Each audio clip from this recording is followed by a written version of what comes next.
서로 한번 축복하는 시간을 갖도록 하겠습니다. 옆에 계신 분들 서로 얼굴 보면서 침이 안 튀게 인사하겠습니다. 강도당한 자의 선한 사마리아인은 어디 있습니까? 한번 해보실까요? 강도당한 자의 선한 사마리아인은 어디 있습니까? 속으로 여기 있습니다. 대답하시길 바랍니다. 이 세상에 가장 강력한 능력과 힘의 출처가 세 곳이 있다고 할 수가 있습니다. 하나는 소망입니다. 소망과 비전의 힘이 얼마나 무섭고 놀라운지 모릅니다. 사람이 꿈을 가지면 그 인생이 달라지게 되고, 비전과 꿈을 가진 사람 위해서 이 세상이 변화가 되는 것입니다. 이 꿈은 세상을 바꾸는 놀라운 능력이 있습니다. 그런데 이 꿈, 희망보다 더 강력한 힘을 우리에게 주는 곳이 있습니다. 그것이 뭐냐고 하면 믿음입니다. 믿음은 불가능을 가능하게 만드는 놀라운 능력을 가지고 있습니다. 주님께서도 믿는 자에게는 능치 못함이 없느니라고 말씀하셨습니다. 또 내 믿음대로 될지어다 라고 말씀하셨습니다. 믿음은 바라는 것들을 실상으로 나타나게 하는 엄청난 능력을 가지고 있는 것입니다. 그런데 이 믿음의 힘보다 더 강력한 힘의 출처가 있습니다. 그것이 뭘까요? 바로 사랑의 힘인 것입니다. 성경은 우리 믿음의 핵심도 바로 사랑이다라고 말씀합니다. 우리가 뭘 믿습니까? 하나님이 우리를 사랑해서 그 아들 독생자 예수님을 구원자로 보내주신 것을 믿는 것입니다. 또 우리가 믿으면 하나님의 말씀에 계명에 순종하게 되는데, 하나님의 말씀과 계명의 핵심이 뭡니까? 주님 말씀하기를 하나님을 내 마음과 뜻을 다하여 사랑하고, 그리고 내 이웃을 내 몸처럼 사랑하는 것이 바로 하나님의 말씀과 계명의 핵심이다라고 가르쳐 주셨습니다. 그러니까 믿음의 내용이 바로 사랑인 것입니다. 믿음을 가지고 사는 삶의 내용도 바로 사랑인 것입니다. 이 믿음의 능력, 소망의 능력, 이 사랑의 능력에 대해서 깊고도 아주 오묘한 이 영적인 부분을 주님께서 아주 심오하게, 그리고 아주 깊이가 있게, 그리고 아주 이해하기 쉽게 재미있게 우리에게 설명해 주시는 말씀이 바로 오늘 우리가 함께 읽은 선한 사마리아인의 비유다라고 말씀을 드릴 수가 있겠습니다. 오늘은 지난주에 이어서 이 말씀을 좀 다른 각도에서 새롭게 조명을 해서 함께 생각하면서 저와 여러분의 모습을 살펴보고 은혜를 받기를 원합니다. 첫 번째로, 율법사 같은 태도로는 참된 이웃을 만날 수가 없다 하는 것입니다. 이 선한 사마리아인의 비유의 말씀은 한 율법사가 예수님께 던진 질문 때문에 시작이 되었습니다. 이 말씀은 이렇게 시작이 됩니다. 25절 말씀 우리 다 같이 함께 읽겠습니다. 어떤 율법사가 일어나 예수를 시험하여 가로되 선생님, 내가 무엇을 하여야 영생을 얻으리까? 이 율법사가 불건전한 동기를 가지고 예수님을 시험할 목적을 가지고 질문을 했습니다. 그런데 예수님께서는 이 율법사의 잘못된 태도와 또 혹은 그가 궁금하게 생각하는 질문에 답을 다 담아가지고 말씀을 하셨습니다. 대답하시기를 하나님의 계명, 율법에 뭐라고 말씀했느냐? 율법의 핵심이 뭐냐? 그러자 이 사람이 대답을 합니다. 예, 하나님을 사랑하고 내 이웃을 내 몸처럼 사랑하라고 하셨습니다. 율법을 정말 깊이 연구해서 그 핵심을 딱 잡을 줄 아는 그런 사람인 것을 우리가 알 수가 있습니다. 예수님께서 말씀하기를 내가 잘 깨달았는데 가서 그와 같이 행하라 그랬습니다. 그러자 이 사람이 다시 질문을 합니다. 29절 말씀 우리 다 같이 함께 읽겠습니다. 이 사람이 자기를 옳게 보이려고 예수께 여짜오되 그러면 내 이웃이 누구니까? 어떻게 보면 너무 쉬운 질문을 한다 그럴 수도 있습니다. 그러나 굉장히 또 중요한 질문입니다. 또 이 질문을 하는 이 사람의 마음속에는 여전히 못된 동기가 숨어 있는 것을 우리가 발견하게 됩니다. 예수님 그 모든 것을 해결하는 그런 말씀으로 이 선한 사마리아인의 비유를 말씀해 주시게 된 것입니다. 오늘은 우리 이 내용을 우리가 꼼꼼하게 좀 디테일하게 한번 살펴봤으면 좋겠습니다. 먼저 보니까 어떤 사람이라고 했습니다. 그 이름을 구체적으로 밝히질 않았어요. 예수님이 어떤 비유나 예화를 들 때 사람의 이름을 밝힌 적이 많습니다. 거지, 나사로와 한 부자의 이야기라든지 등등 이름을 구체적으로 밝히면서 말씀하실 때도 많은데 어떤 사람이라고 말했어요. 이것은 무슨 의미가 있냐면 누구나 너도 모두가 다 이런 사람이 될 수 있다는 거예요. 그러니까 우리가 이 말씀을 읽을 때 그냥 성경에 나오는 예수님의 한 이야기, 스토리로만 들을 게 아니라 나도 그런 사람이 될 수 있겠다라는 가능성을 가지고 내 모습을 비춰보면서 우리가 이 말씀을 생각을 해야 되는 것입니다. 그리고 나 스스로를 돌이켜보고 깨닫고 뭔가를 바꾸며 회개하는 변화가 일어나야 된다는 것입니다. 그 다음에 보니까 여리고로 내려가다가 그랬습니다. 여리고는 무역이 아주 굉장히 활발하게 일어났던 곳입니다. 상업이 왕성하게 번창했던 도시로 굉장히 부유한 도시였습니다. 그래서 물질이 많으니까 세상의 모든 종류의 쾌락들이 그 도성에 가득 차게 되었습니다. 또 구약으로 보면 구약의 이스라엘 백성들이 하나님 약속의 땅 가나안을 향해서 진군해 나갈 때 그 앞을 가로막고 방해했던 최대의 방해지가 바로 이 여리고 성이었던 것입니다.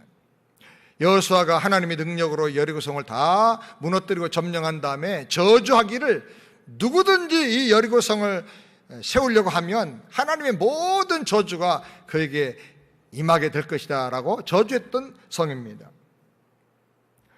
그런데 이 여리고를 향해서 예루살렘에서 어떤 사람이 내려가고 있습니다. 예루살렘이 어떤 곳입니까?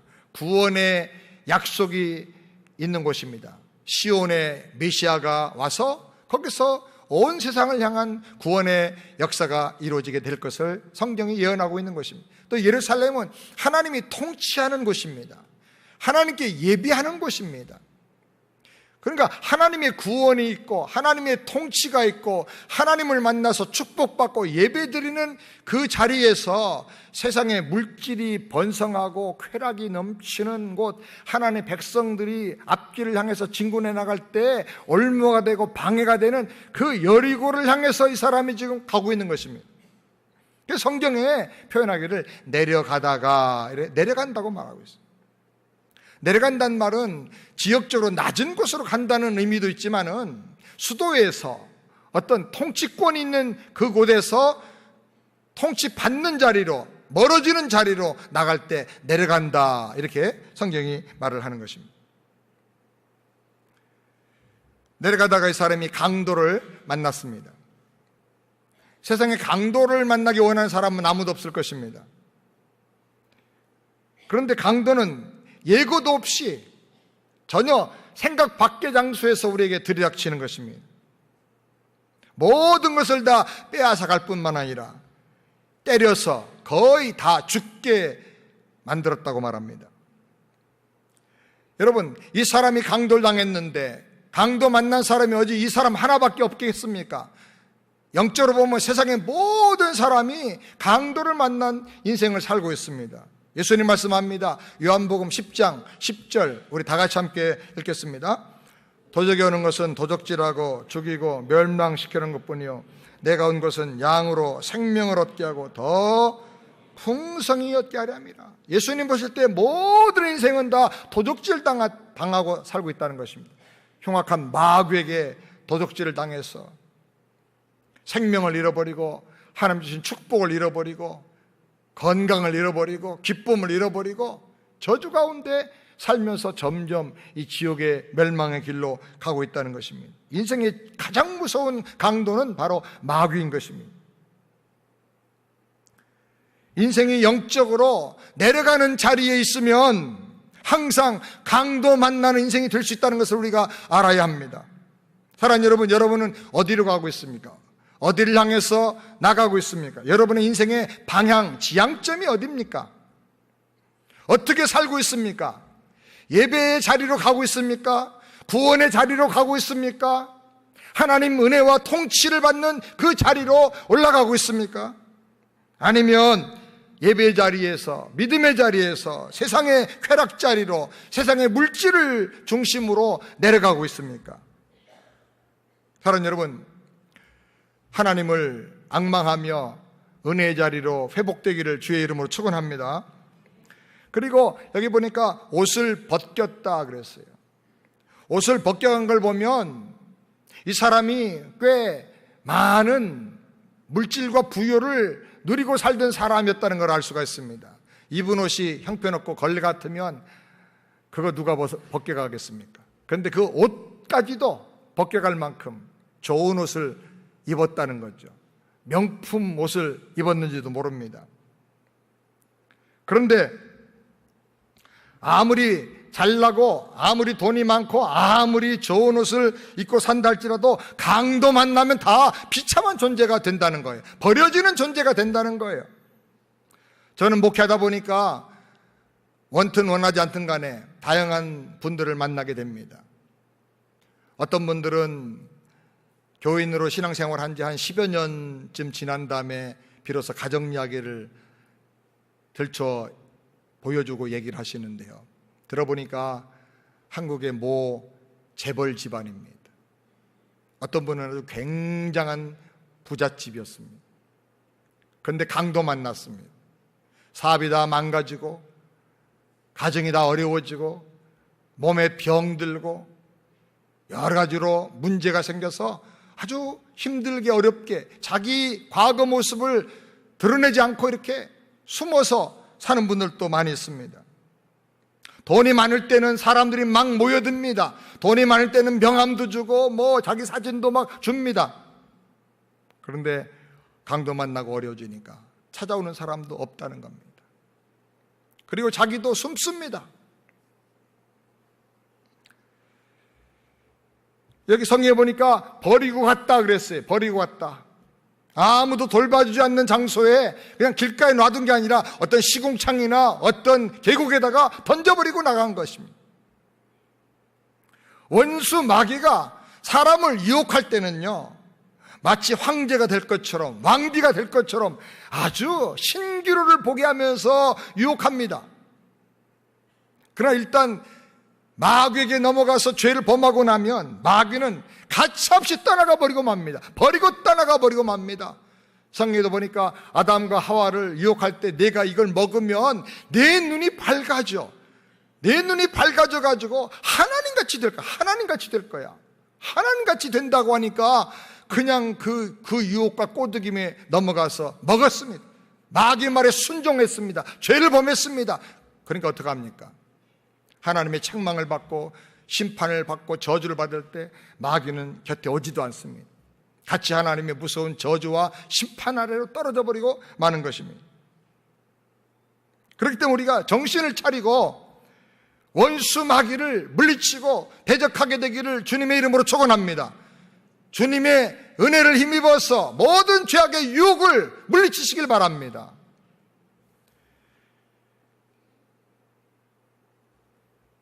그 다음에 여기 보니까 제사장이 피해서 지나갔다 그랬습니다. 제사장은 제사를 드리면서 백성들의 죄 사함을 위해서 백성들에게 하나님의 은혜와 구원과 회복의 은혜가 임하기를 위해서 기도하는 사람입니다.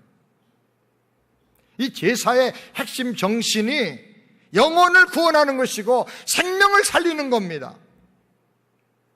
그런데 이 제사장은 형식만 제사장이고 이름만 제사장이고 제사의 행위는 하는데 제사의 핵심, 영혼 사랑, 영혼 구원에 대한 스피릿을 잊어버린 것입니다. 신학적인 말로 말하면 싹꾼인 거죠. 이 싹꾼은 제사 행위는 할 수 있지만은 사람 구원하는 생명력은 없는 것입니다. 저는 목회자로서 저 스스로를 늘 채찍질하고 돌보는 고민하는 것이 바로 이겁니다.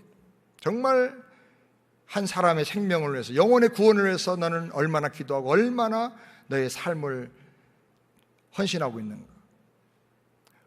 우리 목회자들에게도 제가 교역자 회의 때 종종 그런 얘기를 합니다.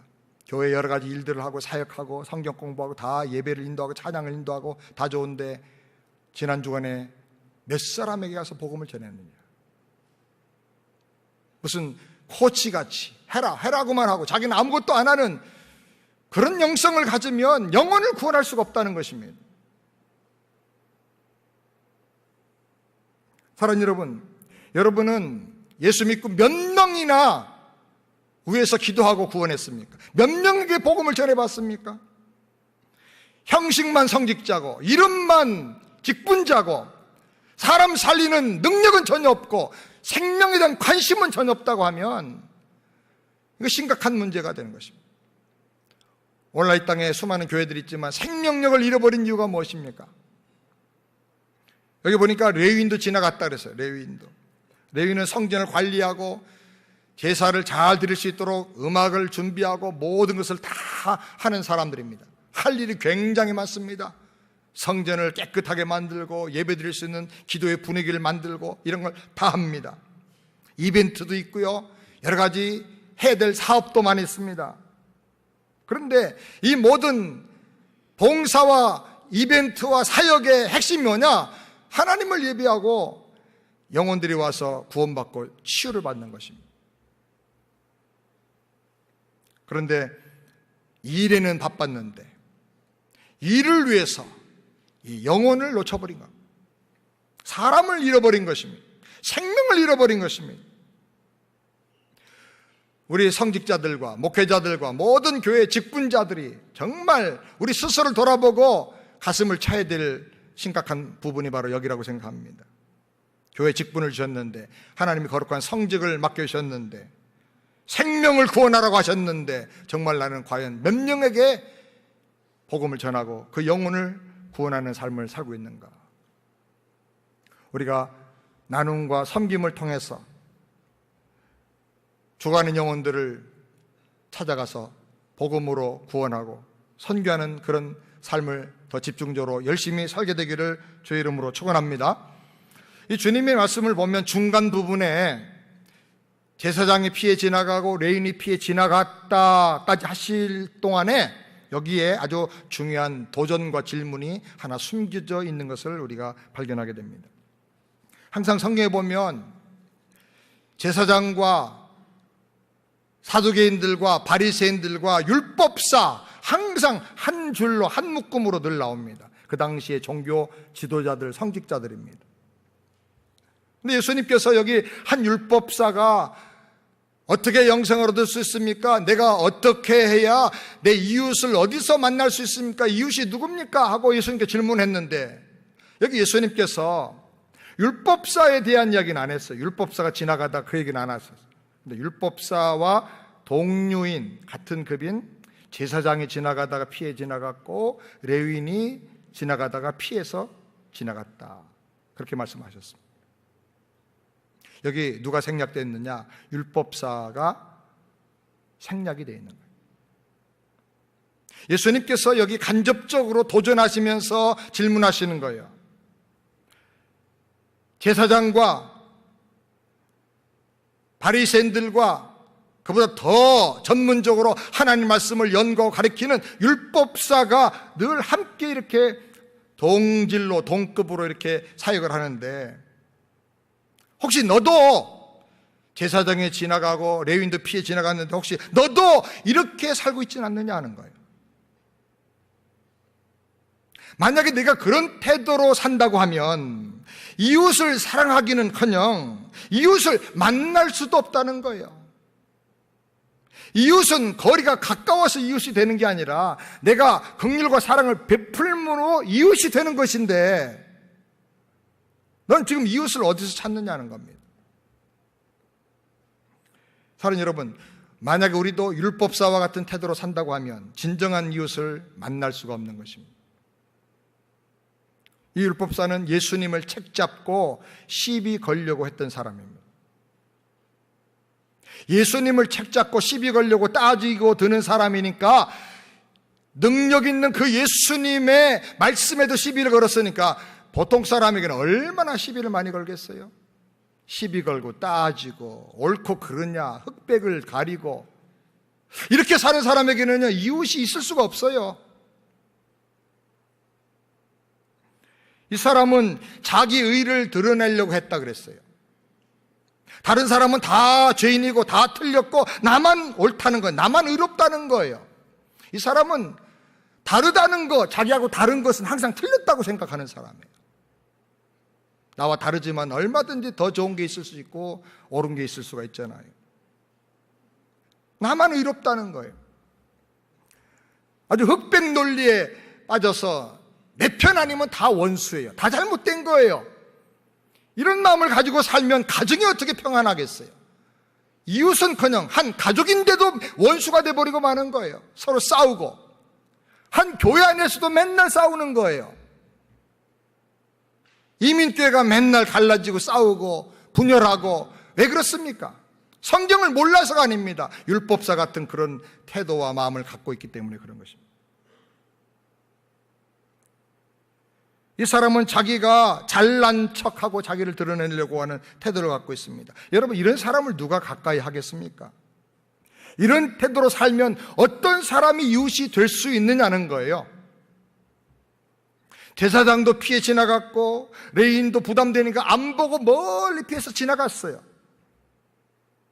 한마디로 말하면 정말 냉혹한 사람들이고 밥맛 없는 사람들인데 너도 혹시 이와 같은 부류의 사람이 아니냐.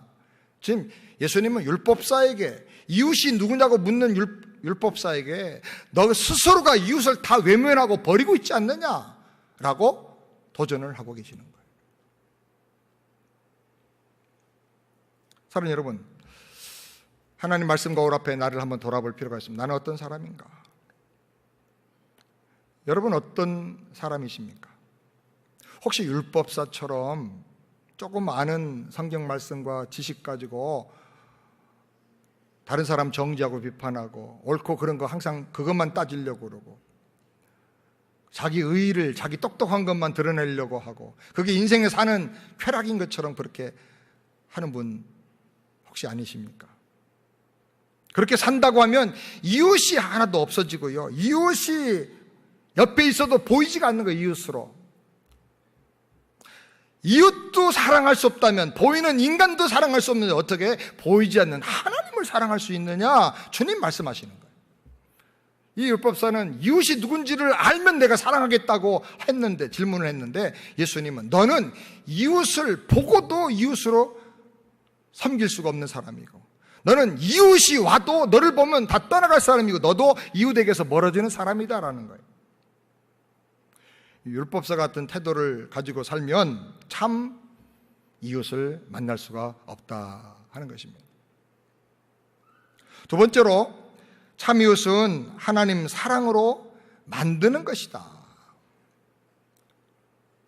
이 말씀을 보니까 어떤 사마리아인이 불쌍히 여겨라 그랬어요. 불쌍히 여기는 긍휼의 마음이 참 중요해요. 성경을 보면 전체적으로 보면 이 긍휼이라는 단어는 사랑이라는 말과 함께 그 다음에 연결되는 은혜라는 말과 함께 이 하나님의 마음에 하나님 불쌍히 여기시고 긍휼히 여기시고 사랑하시고 은혜 주시고 이 하나님의 마음이에요.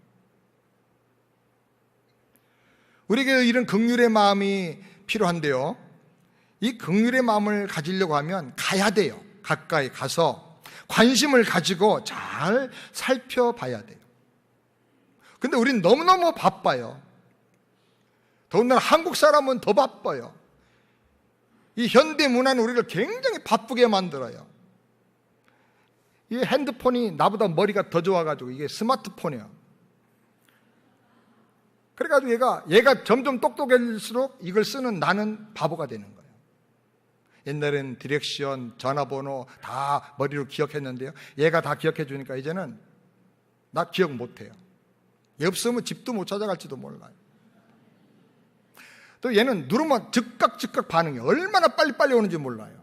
번개가 착착착착 여기 앉아가지고 알라스카의 시베리아의 상황을 다 검색할 수가 있고 위성으로 다 볼 수가 있어요. 동네 골목까지 빨리빨리 서비스가 나와요.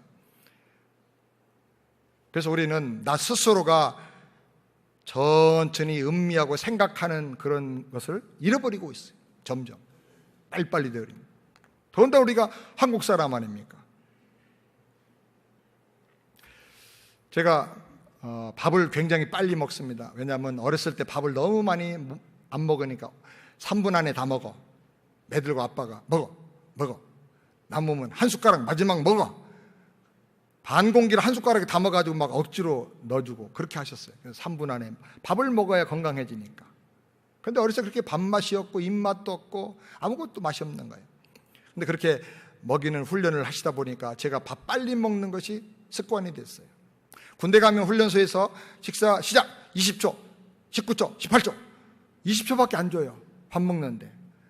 시골에서 농사 짓다 온 분들도 막 이렇게 한 공기씩 먹는 사람도 밥을 다 못 먹어요. 그래서 저는 다 먹고 남의 것까지 다 먹어줬어요. 근데 밥 빨리 먹으면 이 위장에도 문제가 생기고 가장 치명적인 게 당이 높아져요. 당이 높아져. 입에서 이게 소화를 해가지고 내려보내야 되는데 안 되니까 여기서 막 이게 혈당이 높아진다. 밥을 천천히 먹어야 된다는데 이 습관을 바꾸기 힘들어요. 근데 최근에는 제가 조금씩 바꾸는데 동기가 하나 있었어요. 계기가. 저희 집에 강아지를 키우는데 얘가 이름이 나비예요. 근데 얘가 뭘 주면요 그냥 한 번 씻고 삼켜버려요. 고기를 줘도 한 번 씻고 삼키고, 과자를 줘도 한 번 씻고 삼키고, 고구마를 줘도 한 번 씻고 삼키고.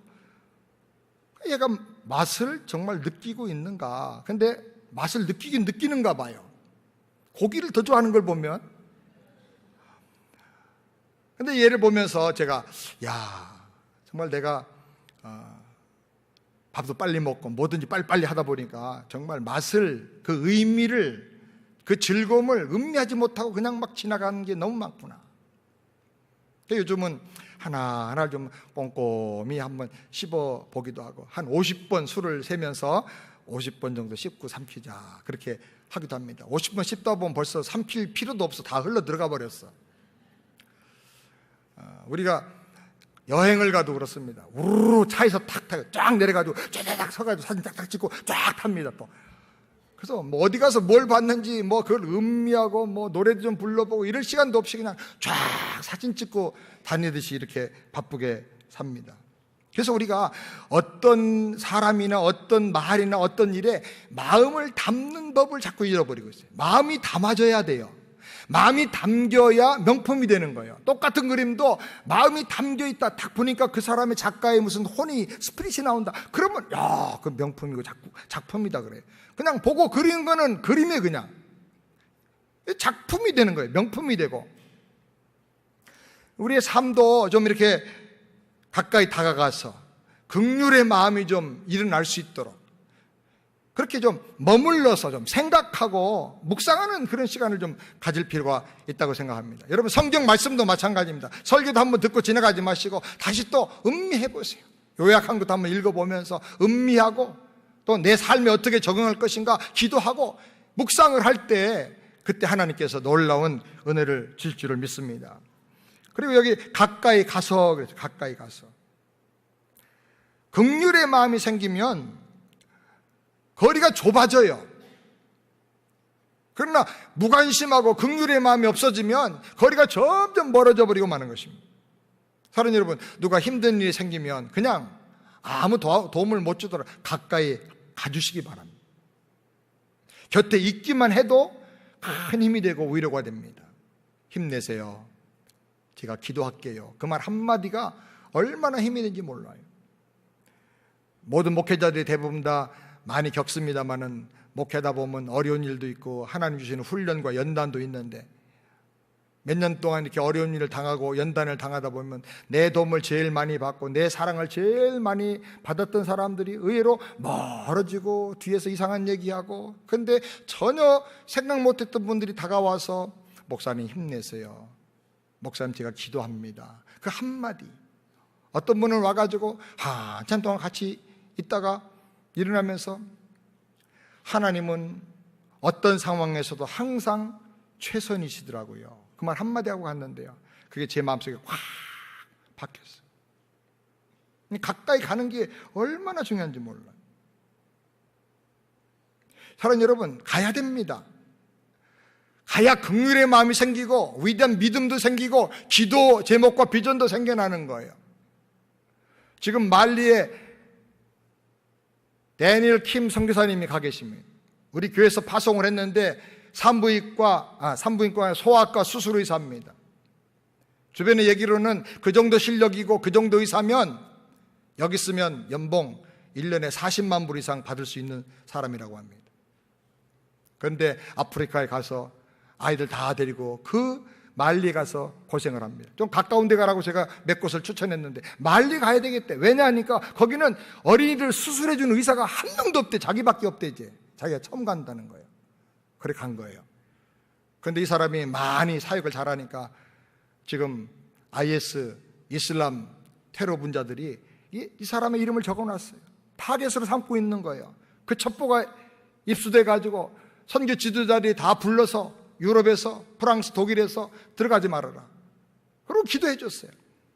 그런데 편지가 오기를 내가 거기 안 들어가고 내가 무사하도록 기도해 주지 말고 내가 그런 위협 속에 굴하지 않고 끝까지 그 자리를 지키고 선교할 수 있도록 기도해 달라 이렇게 기도. 정말 대단한 사람이에요. 하나님 나라 가면 별같이 빛날 사람이에요. 그런데 그런 위대한 믿음이 어디서 생겼느냐? 고등학교 때, 대학교 때 선교지에 갔는데 단기 선교지에 가서 받은 그 영감과 감동과 그때의 그 기도가 자기를 그렇게 만든 거예요. 그래서 비전을 가지고 의사들 공부하고 선교지에 간 거예요.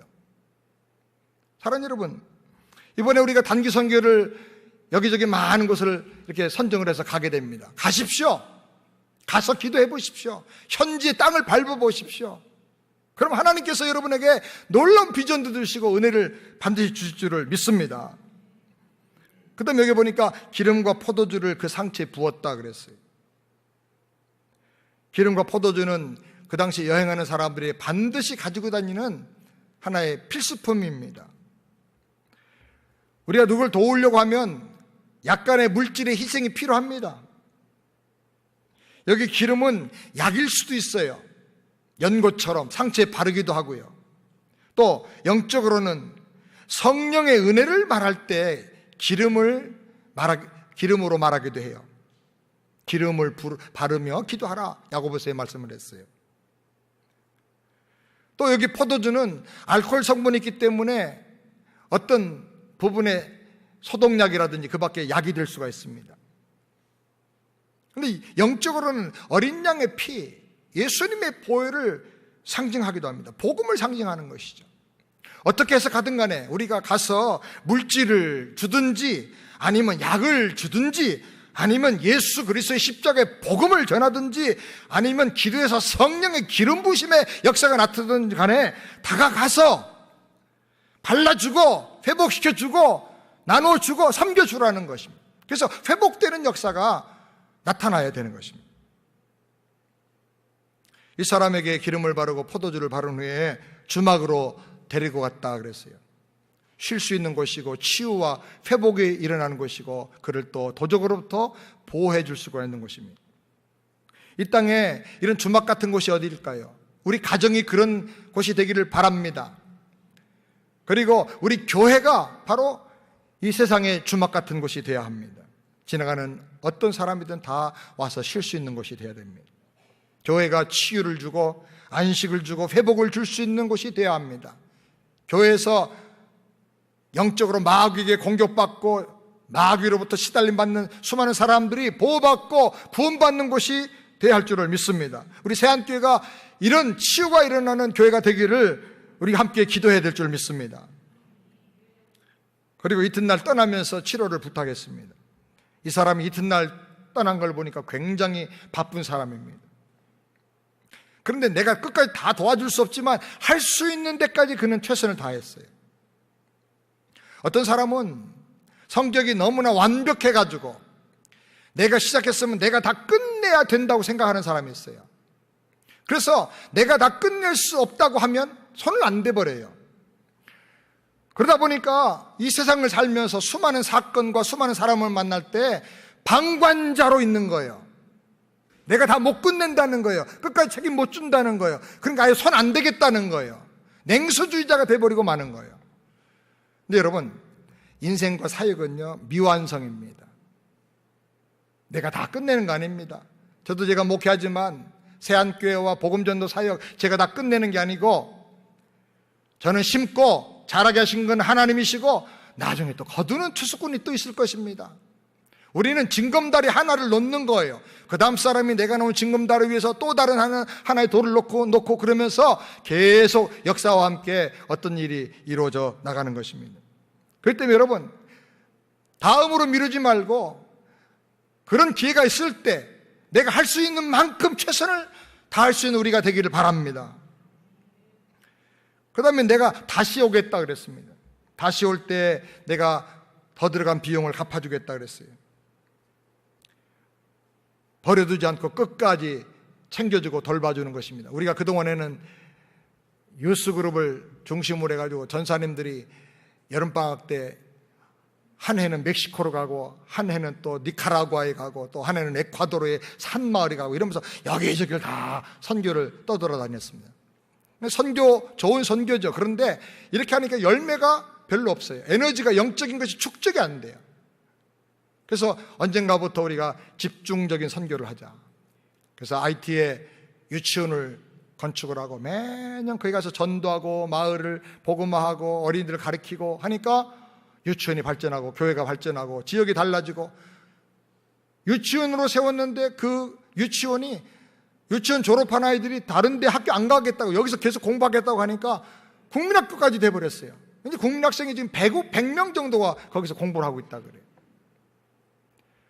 금년에는 우리가 IT뿐 아니라 알라스카뿐 아니라 도미니카라고 하는 한 곳까지도 하나 더 선정을 해서 집중적으로 계속 우리가 가서 교회를 세우고 복음을 전하기를 원합니다. 사랑하는 여러분, 우리 모두가 불쌍히 여기는 마음을 가지고 이웃에게 다가가게 되기를 주의 이름으로 축원합니다. 민족의 장벽, 인종의 장벽, 거리의 장벽을 넘어갈 수 있는 우리가 되기를 바랍니다. 불쌍히 여기는 마음을 가지고 가게 되길 바랍니다.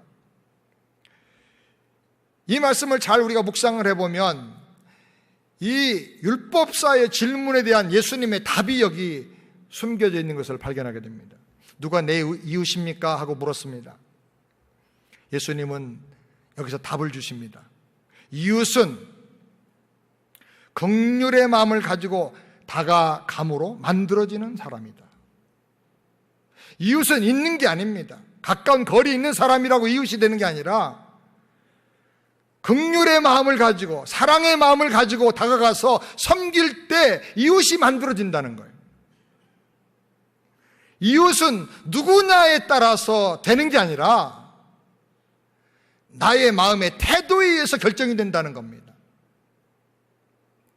사랑하는 여러분, 우리 남은 생애가 좋은 이웃들을 많이 만들고 그 좋은 관계를 통해서 하나님의 사랑과 복음을 전할 수 있는 그런 우리의 삶이 되기를 주의 이름으로 축원합니다. 마지막 세 번째로, 예수를 믿는다면 가서 이와 같이 행하라고 말씀하셨습니다. 37절 우리 다 같이 함께 읽겠습니다. 37절 말씀 시작. 누가 강도 만난 자의 이웃이 되겠느냐.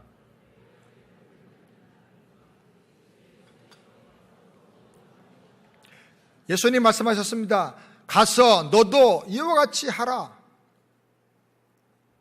선한 사마리아인의 그런 마음을 가지고 너도 가라는 거예요.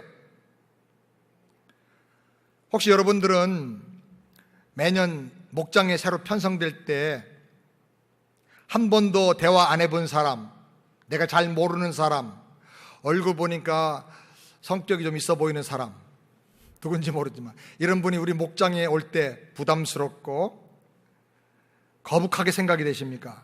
혹시 나 그분 때문에 이 목장 못 읽게 딴 데로 보내주세요, 혹시 그런 말이 막 여기까지 나옵니까? 제가 여러분의 챌린지하고 싶습니다. 같은 교회의 성도인데도 불구하고 섬기고 하나 될 수 없고 가까이 갈 수 없다면 어떻게 나가서 길에서 전도하고, 어떻게 이웃에게 가서 복음을 전하고, 어떻게 해외 선교를 하겠습니까? 어떻게 세계를 먹이는 거부가 되겠다고 그렇게 기도할 수가 있겠습니까? 아무리 그동안에 교제가 없다 할지라도 내가 사랑의 마음을 가지고 다가가면 얼마든지 좋은 이웃이 될 수가 있는 것입니다. 가족보다 더 가까운 이웃을 만들어갈 수 있는 그런 우리 목장이 되기를 주의 이름으로 축원합니다. 우리 가면 줄 게 많은데요, 하나님께서 우리에게 주신 제일 큰 거 두 가지가 있습니다. 하나는 눈물과 하나는 웃음이라고 그래요. 눈물과 웃음. 예수 믿든 안 믿든 모든 사람에게 주신 가장 큰 선물, 눈물과 웃음. 눈물에는 치유의 힘이 있어요. 울면 내 마음이 치유가 돼요. 우는 걸 보면 또 나도 치유가 돼요.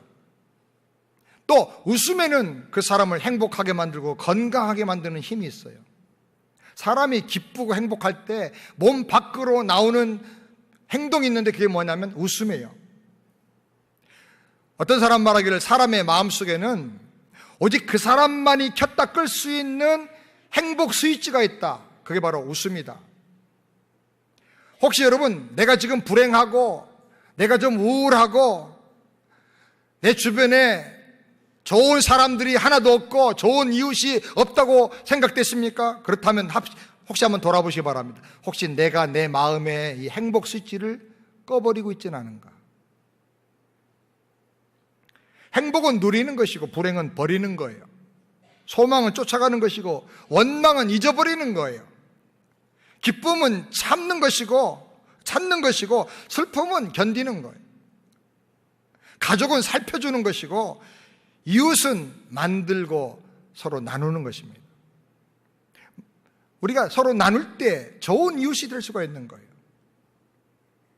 기쁨이 바로 행복입니다. 이 행복을 누가 만들어줍니까?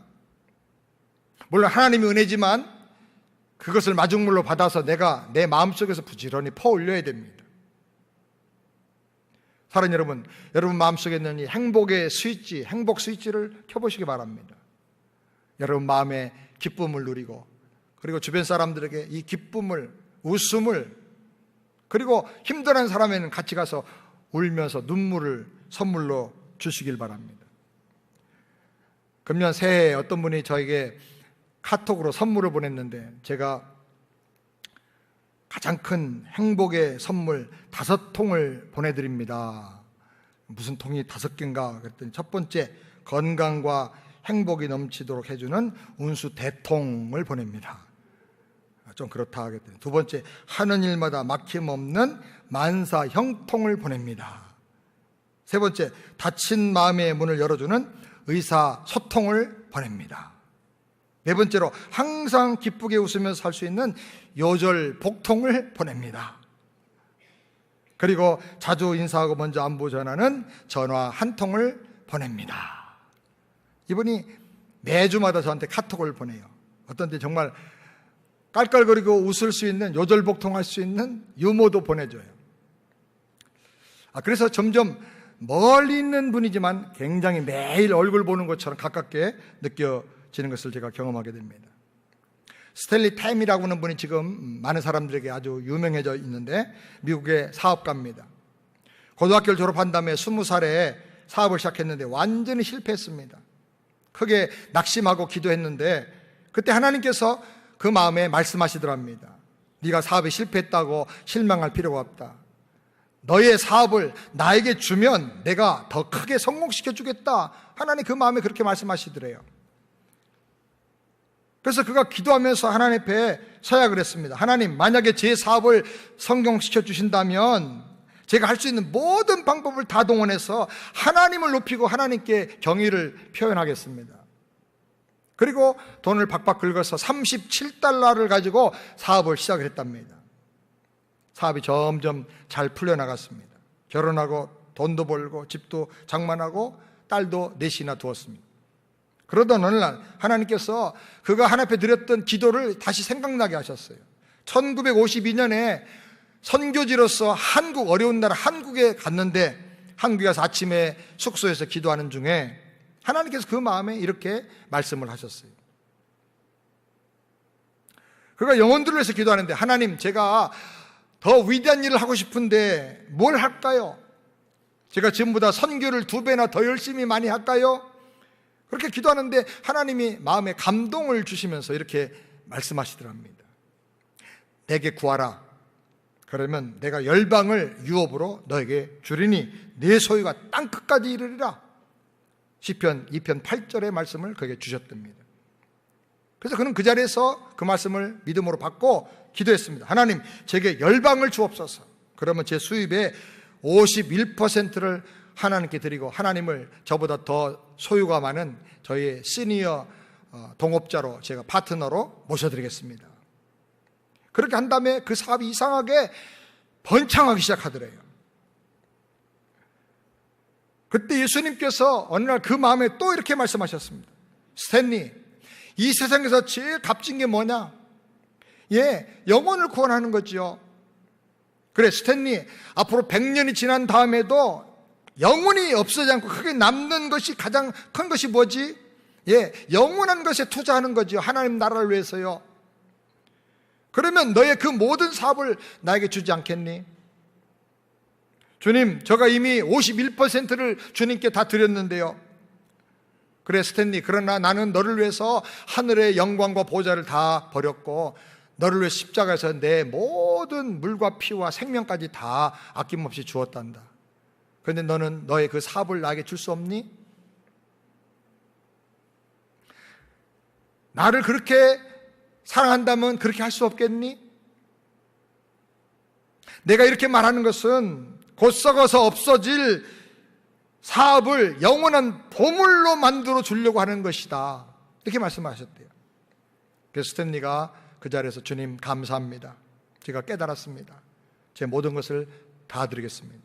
그리고 그의 모든 사업을 다 주님께 드리고 자기는 그 비즈니스에 월급 받는 사장으로 월급만 받아 가기 시작했습니다. 그의 플라스틱 회사가 계속 번창해서 더 큰 공장을 계속 짓고 4배나 더 크게 성장해서 세계 굴지의 기업이 됐습니다. 이분이 서약한 그대로 미국 플라스틱 회사의 수익금을 통해 가지고 450명 이상의 풀타임 선교사님들을 후원하고 있어요. 그리고 그 결과로 해마다 2만 5천 명이 되는 사람들에게 복음이 전해지고 예수 믿기로 그들이 결단하게 되고 매년마다 85개의 선교지 교회를 개척하고 건축해주고 있다고 합니다. 이분이 하나님 나라를 위해서 3가지 목표를 갖고 산다고 합니다. 첫 번째, 매일 3명에게 예수님을 인도하기 위해서 복음을 전한다. 두 번째로, 평생 100만 명에게 예수님을 전하겠다. 세 번째로, 매년 선교 사역을 위해서 100만 불의 헌금을 드리겠다. 계속 그렇게 하고 있다고 합니다. 이 스탠리 템이 한국말로 번역됐는데 하나님께서 나의 기업을 소유하시다라는 제목의 책을 썼습니다. 이 책에 보면 자기가 누리는 그 축복의 삶의 5가지 지침을 소개하고 있습니다. 첫째는 어떤 역경에서도 하나님께 감사한다. 두 번째로, 형제들에게 절대로 해로운 말을 하지 않고 해로운 말을 하려면 차라리 번갯불에 손을 내밀겠다. 세 번째로, 성경의 음성에 순종하기 위해서라면 어떤 희생도 감수하겠다. 네 번째로, 사랑으로 경영하고 절대로 분노로 사람을 다스리지 않겠다. 다섯 번째로, 매일 3번 이상 사람들을 칭찬하겠다. 세계 굴지의 미국 플라스틱 회사의 창업주요 탱코 산업의 이사장인 스탠리 템, 지금 96세, 96이라고 합니다. 그래도 아직도 건강하게 활동을 하시는 것 같아요. 이분에게 별명이 있는데요, 비즈니스 미션의 달인, 비즈니스 미션의 전설. 그 비즈니스가 하나의 선교가 되는 거예요. 선교적 비즈니스, 선교하는 비즈니스가 된 것입니다. 고등학교 졸업하고 20살에 사업하고 실패하고 $37 겨우 긁어서 사업을 시작한 사람이 이렇게 하나님 앞에 쓰여졌다고 하면 저와 여러분도 얼마든지 가능성이 있습니다. 아멘? 아멘. 지금 강도당한 사람들의 선한 사마리아인이 어디 있습니까?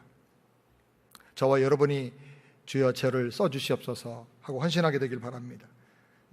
강도 마귀에게 생명을 빼앗기고 지옥길로 내려가는 수많은 영혼들에게 복음을 전할 수 있는 우리 모두가 되기를 바랍니다. 선교지에 가서 예수의 사랑을 전하고 하나님의 이 귀한 복음의 말씀을 전함으로 하나님께서 귀하게 들어 쓰시는 저와 여러분과 우리 모든 가정의 자녀들이 다 되기를 주님의 이름으로 축원합니다. 기도하겠습니다. 하나님 아버지,